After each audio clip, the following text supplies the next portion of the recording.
Nirmala kenyam biaga malkan nuer online TV ke jon gwasme bana roch bana jaling. Ka rwanti baling ke jon gwasme ka rwani ti shop ka diok.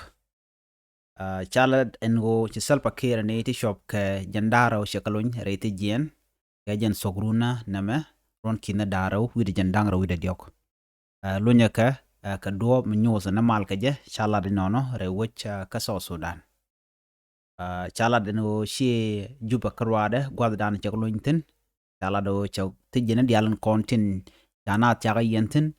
te nas cha paleka te chalun re tijen to chala do nas to chop ko jandang ro chara jamo chaja kwen kalunya ke jaron kina dara udi jandang ro udi diokome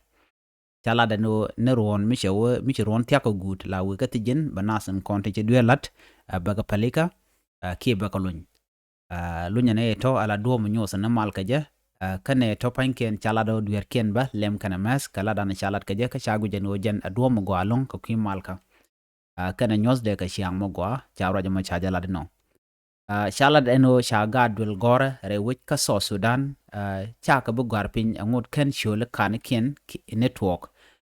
biken kan ken biken ka konjek ba ka kula gar pin chawra jama chaja lat ramadan la kodul gore cha de gujeno de na de gwar pinya la senior student ki garden content chop ka klana tidit ko de kanul gor ka de kana tok cha ko gujeno bikane ken bu konben ki result ken ka ku ona meji kana lat ba ko lo gar pin cha roje mo cha jalat roje do diena balinga jan gwasme shala de no shaok tu wan long cha ka kwal ka gwase dan chikme shaling shala de no ntama shaok tu chop ko kudang jok cha ka loj gwandien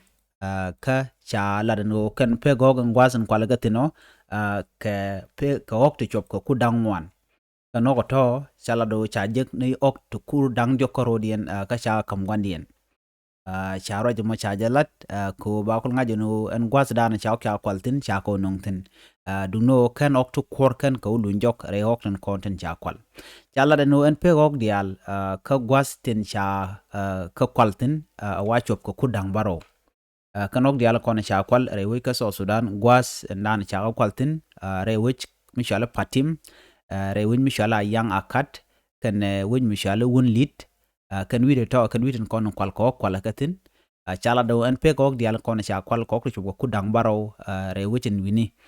ci kum jala no shi ko tanin jiken gejek la kum sa Sudan ko ba ko loy gwandien ka cha ok tu dang jok cha loy gwandien du no che kan pe ok dialan konten gor ken o de lo jok tan en che kariar du no cha ok tan en cha ga jek chalat ben o kan nasan kon ci liu en gwazdan ci kor ci toktin ka kwi ok ko ok ci o kel kwala ga tana ka wi ton wan ka cha nang ba nang ka kor chala do ba nasan kon na kan ne to kiden to kariya ka mo ba ka tich kuma ka biken ka chol ka do badan la chol karami sha gojika ki rami shanak ramadan en shirya kuma shi jalat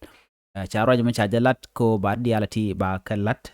ka jen tokrun kana me ko ron kina dara wi de jandang wi ngwan gor ga jeno ramori mdilat jeno bukuma be jetich ko cha gor no ron kina dara wi de jandang wi ngwan te krik de tokten sheng na men te grik ngwana to long re wich ka so Sudan cha gu jeno ba ka kap chong amat lem ko chikende la we won yam nono mi jiram jidit ke jen channel me gore jin bi jen waka nas ko ken jen gwadran man chong tun biya tagamal